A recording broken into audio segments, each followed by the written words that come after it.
because I was a tyrant. I grew up here. I didn't have the best name.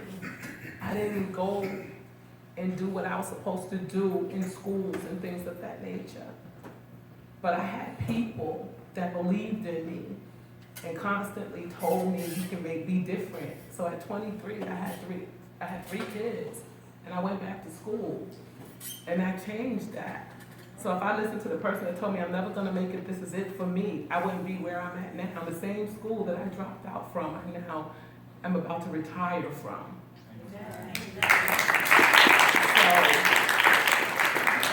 So you can make it. Nobody, no mother should feel what I'm feeling right now. When I went out and started Mama I Am, because Mount Vernon didn't have a lot. We had all these murders, and you had parents with no answers, and it was just, that was it. And at that time, I had 3 living kids. My kids were almost murdered. God spared them. But I said that it's time to fight. And we got out there and we fought. Damon and Cynthia were my mentors, which helped me lift Mama I Am off the ground. And we fought hard.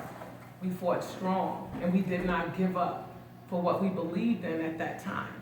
At that time, I was dealing with a group of mothers who I couldn't understand then. All I can say is I can sympathize. I can't believe, what you're feeling. I wish I never had to feel this, to know now what they were feeling. And the only way I can describe it is that God put that child in your stomach and in your heart, and that's what feels like it's ripped out. It's ripped away from you. For what? For what? For what? They're killing off each other. For what? If they can sit back in jail cells now and say, what was that for? They really don't have an answer. They don't have an answer. I'm not going to sit and say, my child was the best child, but he was my child. I understood what nobody else did about him. And I know that he was a loving child. He listened. He respected his elders. And he had a lot going on for him. But he wasn't given a chance for nobody to take him under their wing. His life was stripped from him brutally. It's taken so much for me to be here today. A lot. And I tell people, I don't have good days and bad days. I got good days and I got good moments and bad moments. And I don't sleep. My days are real short, and my nights are extremely long. Extremely long. I got a lot of support from people, but I shut them out. There's days I won't answer my phone, days. I detach. I'm driving in my car. I'm following the rules of the road, but I can't tell you what's around me. I just found out that the building was built on 5th Avenue. I drove past it several times, didn't even know it. I said, what building? That's how detached my mind is away. And the only way I find refuge is going to work. Those 6 hours, I'm not thinking about anything. And I still have one son left and a daughter, but I worry about my son. I don't sleep until he comes in. I don't care if it's 4 or 5, I'm up. And I asked him one day, I said, do you notice that I don't sleep until you come in? He said, I noticed that you turn your TV off when I come in, because now I can breathe. I'm struggling. When people ask me how am I doing, I don't say I'm okay, because it's a lie if I say I'm okay. I'm trying to deal with it one day at a time. I'm suffering from PTSD. I constantly relive that night over and over and over again. I avoid Food Bazaar because I don't want to go there. My friend drove me there the other day and it jumped out my skin. Certain songs will come on, and it breaks me down. My son had his stuff in storage. I won't drive past there because I feel like I'm in a dream and I'm waiting for somebody to wake up and say this, and I, like, oh, it was all a dream. Like, don't play with me like that. It's not a dream. It's not a dream when I'm washing dishes and I hear my son, he had this little way, and he's coming in the house and saying, Mama, Mama, and I kept hearing that the other day. And I'm like, why does this keep going on in my head? But I don't know mother deserves to feel this. And and I fought with the city. The city had no major case squad. Mama, I told the cops that have my kid's case. You got a job because of us. Because they didn't have one, they didn't care. You had regular officers handling murders. Multiple. And yet trying to do their jobs as well. How could you help somebody? This is why these parents don't have no answers. And nobody, but I'm a person, this will not go cold. I may be in my moments, but I break out of it. But I talked to the mayor and several organizations, and it has to stop. I'm not strong enough now, but when that cloud ceases from over me, we gotta change this whole thought process of how the kids think. I'm gonna close with this. I had a boy that was in my class in 3rd grade, and he wrote the name of a gang in bubble letters. He's 9. And I never really thought about it because I didn't think that far ahead. And I asked him, why are you writing that? He said, that's my block. That's where I live. He was 9. That name he wrote turned out to be one of the most notorious gangs in Mount Vernon. He was 9. 9 years old. He didn't even graduate elementary school at 9. So if we don't try to grab this now and stop it and get together and say, let's bring big brother, big sister back, because there's girls out here that need it. I always hear everybody talk about the guys.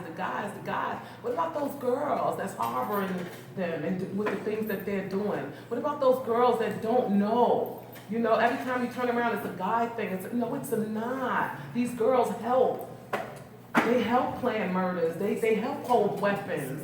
They think that where they're at is it, and they don't know. When Damon was running for city council, I went around campaigning for him, and I went door to door, and I was just shocked at how clueless a lot of people are to what's going on in Mount Vernon.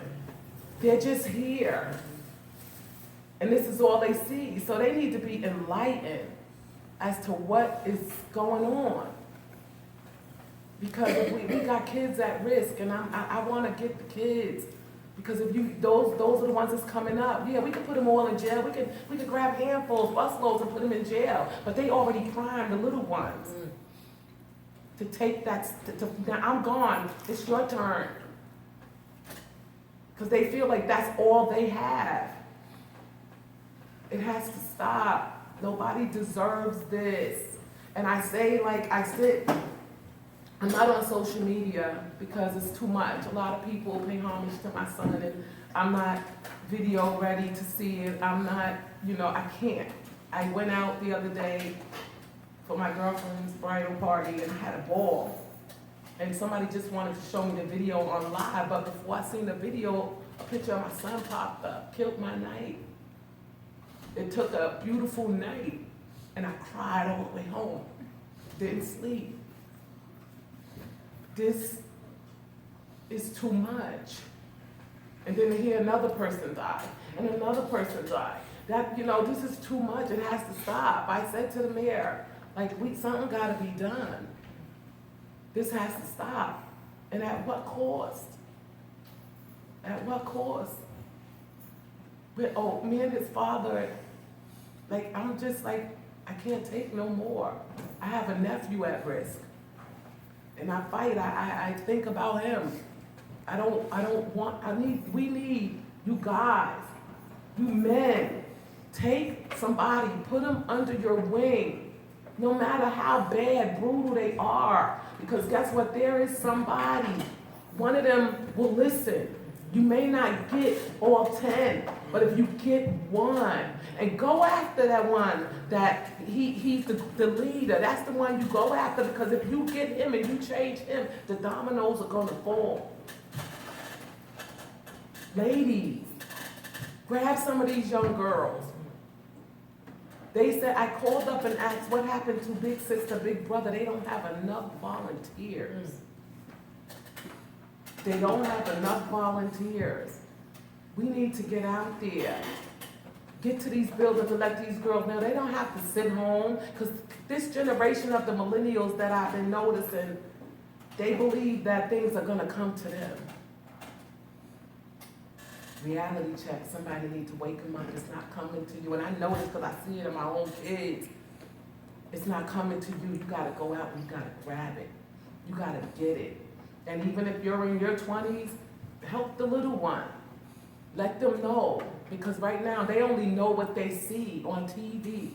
They only know what they hear. Music is so influential right now. If the music tells you wear your hair blue, everybody's gonna walk around with blue hair. If the music tell you, to put a horn out your head, they're gonna put a horn out their head. The music need to change.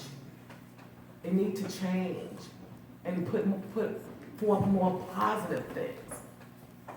So that we're not raising little killers. We're not, right now, a lot of these young girls' aspirations is to go and get bodies and strip.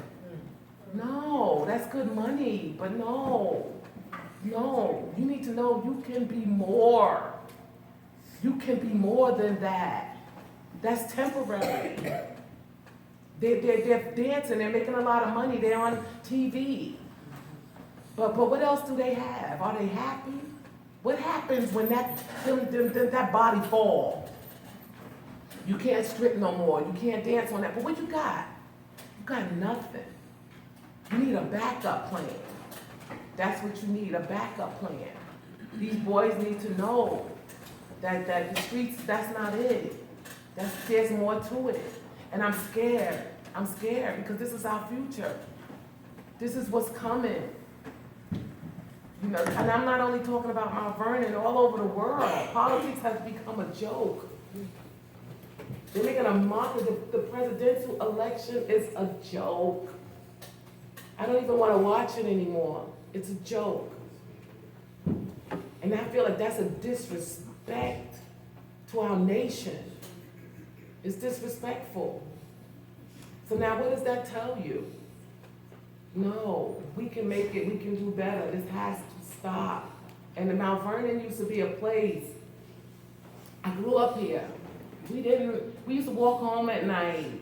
We had things to do. Kids are not kids anymore. They're coming from the womb to the dance floor. And it's, they're not allowed to be children anymore. What happened? We used to play, role play, imagination. They don't have imaginations no more. Because, and then you got kids raising kids. And they don't know. They didn't have nobody to lead them, so how could they tell them what's right when they clueless themselves? But that's when we, as a village, have to help out. This town is too small for the things that's going on in it. It's too small. It's too small. And I'm gonna close with, we gotta stop this violence. They talk about Black Lives Matter. You're killing off your own, so how does it matter? My son, no white person came up and shot him. His own color shot him. His own color shot him. They're eating, they're sleeping, they're enjoying life. My life will never, ever be the same again. ever. Ever. I got a granddaughter that came to see me and said, where's my dad's stuff? She wants to call him. I don't know what to say. I gotta stay sane for her. So I can't have her over my house because if she sees me like this, it's traumatizing to her. I can't answer her questions. I kept trying to detour and you want icy and, fun things and, just to get her mind off of it, but I can't because she's asking me. It's not fair. It's not fair. And I try to tell people to lose a child. I lost my mom. I miss my mom so much. But it's a different feeling. It's a different feeling. He wasn't estranged from my life. This is somebody who walked through the doors. And when he walked through the door that night, a thought in my mind couldn't tell me that was the last time that I was going to see my child. There was nothing, I had a stressful year at work. And that Friday, I went home and I said, ooh, I had a good day. We got a few days left, it's over. And my phone rang. That was a phone call that I would never want to get. And I got it, I couldn't do it. I couldn't do it. So I try to tell, it has to stop. We have to do something. We got to get together, and embrace each other. Embrace each other. Let's not care about who's doing what, who got on what, who got this, who got that. No. And let's teach the ignorant ones. Because if we don't teach them, they're going to remain ignorant. If they don't know how to walk through that door. I'm going to close out by saying I thank you. I'm honored to be honored by you. And I thank everybody who came. And I just want to say, let's stay together. Keep this strong. Really, really strong. I'm really happy to see the young people in the back. And I am going to say I'm overwhelmed with the responses I got. And I'm telling you, my son would be so happy. He'd be dancing. I didn't realize till now that how much he was loved. I knew he knew everybody, but how much he was loved. But just like the rappers or the singers, tell somebody you love them today. Today. Let them know how you feel about them today. Today, because we don't know. And you don't want to say, oh, I didn't get a chance to. Because if I knew that when my son walked through that door and said, all right, Mom, if I knew that was the last, I would have hugged him. But I didn't get a chance to. And I'll never get that chance again, ever. Because it's not a dream that I'm in. I thought I was in a dream. I'm not. This ain't a dream. This is real. It's real. So, just please, try to help out. Give a little bit of your time. If it take an hour, just try to give a little bit back. And try to help somebody who can't help themselves. We got to share the blessing. We can't just hold on to it. I fought. And I'm going to continue to fight. I'm not going to stop because I work with children. And I see who's at risk. I see a lot of mental health issues that we need to address early. You know what I mean? Mental health don't mean that you're crazy, because I'm going through I have a disorder right now, post-traumatic stress disorder. I can't drive certain places. I can't go certain places. I try to block things out in my mind. Nobody needs to get to that. I need help. I'm not going to sit here and deny like I don't. I need help. I need help to get through this because I don't see it getting better. I can't see that light at the end of the tunnel. I don't see it. It's darkness. But I do think that I'm going to get strength because I'm asking God for that strength for me to fight because I'm going to fight. Right now they think that I'm quiet. Silence speaking volumes. Because that silence is getting ready to scream out because I'm tired. I don't want us to keep going through this. And I thank you guys so much, so much for coming.